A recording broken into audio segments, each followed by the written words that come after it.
Okay, I'm going to mix things up a little bit and use this podium. So anyway, I'm going to talk a little bit about fermentation, and specifically as it relates to food systems and thinking about the scale of food systems. Okay, we'll start out addressing the question, what is fermentation anyway? Fermentation, broadly speaking, is the transformative action of microorganisms. If you're a biologist, you might already be shaking your head. Biologists definitely work with a more specific notion of fermentation, that fermentation is the production of energy without oxygen, anaerobic metabolism, and certainly the most widespread and common ferments do fit that biologists' definition. But there are certain microbially transformed foods and beverages, such as kombucha, such as vinegar, such as certain cheeses, that do need oxygen. They are aerobic processes, so I prefer to work with a lay definition that fermentation is the transformative action of microorganisms. But of course, not every transformative action of microorganisms results in something delicious that we want to put into our mouths. And in fact, most of the food that we discard, we're discarding precisely because of the transformative action of microorganisms, what we would call rotting or spoilage. So usually we reserve this word to describe desirable or intentional microbial fermentations, microbial transformations. But it's this inevitability, the fact that all biological creations, all of the products of agriculture, all of the things that we would call our food, are the host to complex microbial communities, and over time those microbial communities will begin to transform those foods. And so, all over the world, people figured out how to manipulate environments in order to encourage the growth of organisms that would make the food more stable, more delicious, more digestible, rather than having it decompose into something that nobody wanted to put in their mouths. So really, like the practice of fermentation in food systems all around the world, has been driven by practical desires. The most widespread form of fermentation is the production of alcohol, and I don't know how practical that desire is, but it seems to be universally desired.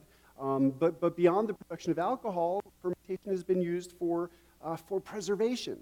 So, for instance, whether it's a sauerkraut or salami or cheddar cheese or any one of literally thousands of different foods, it's been a critical way of how people in temperate regions with limited growing seasons preserve food from the harvest to feed them through the rest of the year. And really, I would go so far as to say there could be no agriculture without fermentation, because it wouldn't be practical for people to put all of their energy and resources into crops that are ready at certain moments of the year if they didn't have some strategies for how to feed themselves for the rest of the year with those crops.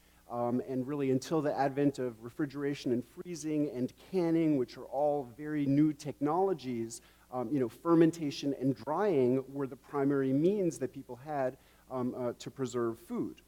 Fermentation has also been used to improve the digestibility of foods. And many of the dried foods, the very quality that enables them to preserve for so well makes them, for so long, makes them difficult to digest. I think soybeans are a great example of this. The reason why the Western vegetarian subcultures have adopted soybeans as an almost singular replacement for meat and milk is that it's considered to be the plant source food with the most concentrated protein. But you never run into people who cook up a big bowl of soybeans and eat them for dinner. And there's a reason for that. It's because they're utterly indigestible, and our human digestive systems are not capable of extracting the protein out of the soybeans. So Asian cultures that pioneered soy agriculture developed lots of different ways of fermenting the soybeans. There's soy sauce, there's miso, tempeh, natto, and many other fermented soy foods. And even though they're very different in their tastes and their textures, what they all have in common is that the soy protein gets broken down into amino acids, which are much more easy for us to digest. So digestibility has been important. Flavor. if you walk into a gourmet food store and look around and think about the nature of the foods that we put on this pedestal, almost all of them are products of fermentation. Fermentation creates strong flavors. Sometimes the flavors are controversial. But all around the world, the highest expressions of various culinary traditions are products of fermentation, and they're not always flavors that are immediately accessible to everyone. They're what we call acquired tastes, and not everyone necessarily has an easy time acquiring all of them.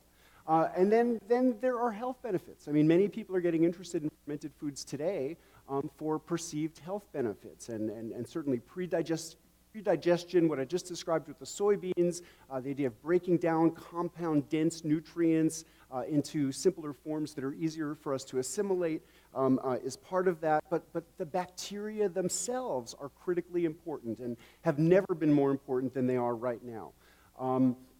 We all have grown up in the context of what I call the war on bacteria, and we've, for our entire lives, we've heard about how dangerous bacteria are, how bacteria are the source of disease, and we employ all sorts of chemical means to kill bacteria. And we've all been sort of indoctrinated into this worldview that bacteria are so bad. But then, it's really disconnected from the biological reality that's emerging, especially over the last decade or two, where biologists have come to the conclusion that the cells of our bodies, the cells that we each possess that reflect our own unique individual DNA code, are outnumbered 10 to 1 by bacteria that we're host to. And these bacteria are not parasitic, they're not freeloaders, they actually give us a huge amount of our functionality. So, without bacteria, we couldn't effectively digest food and assimilate nutrients. Bacteria in our intestines actually synthesize certain essential nutrients for us. Human beings could not effectively reproduce without bacteria that are part of women's bodies. Even our brain chemistry, it's now being understood that serotonin and other sort of chemicals that are essential to our thinking and feeling are regulated by gut bacteria. Our immune system, our ability to withstand pathogenic bacteria, and other forms of life that can make us sick is regulated by our gut bacteria. So there's a real disconnect between the biological reality and the sort of ideological indoctrination that we all receive.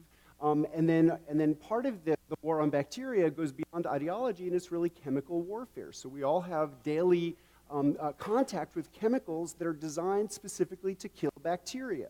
So there's antibiotic drugs that some of us have taken at various points in our lives when we need them, and I, among probably many people in this room, might not be here without the miracle of antibiotic drugs, but everybody agrees that they're wildly overprescribed, more so than in the human population. Animals in confinement agriculture are pumped up with huge levels of antibiotics, and there's a runoff from this that's accumulating in our water table. So, all of us are ingesting antibiotic drugs every single day. Then that's compounded by the antibacterial cleansing products that we have been seduced into buying, just imagining that, sort of anything that kills 99.9% of the bacteria on our hands will make us healthier, but there's absolutely no evidence that less people are getting sick because everyone's washing their hands with antibacterial cleansing products. And in fact, the largest organized voice in opposition to consumer use of antibacterial cleansing products is the American Medical Association. So there's these sort of conflicting worldviews. But the fact is that for us in the 21st century, with these bacteria that are so essential to our well-being under constant assault from chemical warfare, it's become much more important than it ever was in the past for us to replenish and diversify these populations. And one way people do that is with little capsules, probiotics, but really a way to get a much broader range of bacteria into your body is with bacterially rich foods. Now, switching perspectives from a food systems perspective, from a farmer's perspective, fermented foods represent value-added products. So, actually, one great Vermont farm that I visited, the Flack family farm, not too far from here, they're taking cabbage and they are adding value to it by turning it into sauerkraut. If you take milk and you turn it into cheese, you're similarly adding value to it. If you take grapes and turn it into wine, you're adding value to it. So, many of these sort of classic value-added products, which are the things that can make farming economically viable, are products of fermentation. Now, fermentation can happen at every scale. Like the way I got involved in fermentation is really trying to promote home fermentation. And, really until, sometime in the 20th century, this was practiced in almost everyone's kitchen and certainly in every community. But, over the last decades, every aspect of food production has been sort of disappearing from our communities and disappearing behind factory doors. And it just so happens that with fermentation, this coincided with the period of everyone starting to worry about bacteria. So, so I got into doing what I've been doing, which is trying to empower people with skills to make traditional foods at home, is really a result of this sort of mass de-skilling that has happened over recent decades. But also, I mean, fermentation exists beyond the household scale, obviously. I mean, some of the largest corporations in the world are fermentation corporations. Think about Anheuser-Busch, think about Kraft. So this is something that can be done at a household scale, at a small local entrepreneurial scale, at a regional scale, and certainly at a transnational scale. What I want to argue is that, just in general, food is more than the sum of the nutrients contained in the food. And food embodies complex webs of relationships. And, the particular relationship that I have keyed in on in my own work is that, all food is the host to various bacteria and fungi. And throughout history, people have worked with these organisms. But food is also, it's our relationship with plants. It's our relationship with animals, with the microorganisms on the food, and with our neighbors, and with our farmers. And, I know that the theme of this event is, it's about scale and amplification.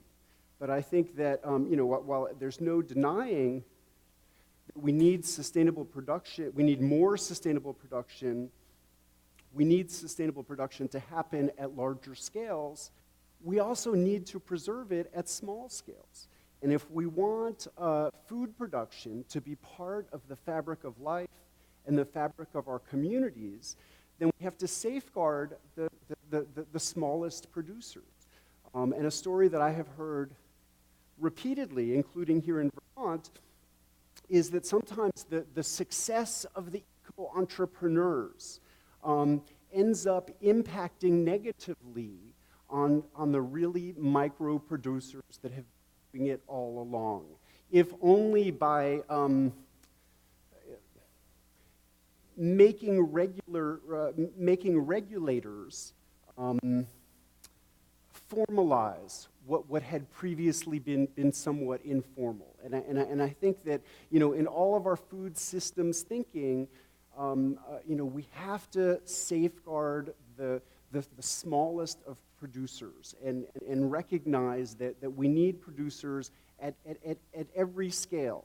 And encouraging people to produce at a larger scale must not mean discouraging production at the smallest scale. We all need to be involved with our food. We need to break out of this infantilizing role of consumer, and we all have to be participants in our food.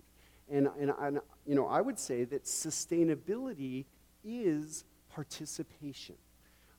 So I leave you with those words. This has been a wonderful conference. Fermentation, the word fermentation comes from Latin fervere, which means to boil. And there's a metaphoric understanding of fermentation as well as the literal one. And that is when people get all bubbly, when people are excited by ideas, when people believe in change, they ferment. And so fermentation really is also an engine of social change. Thank you.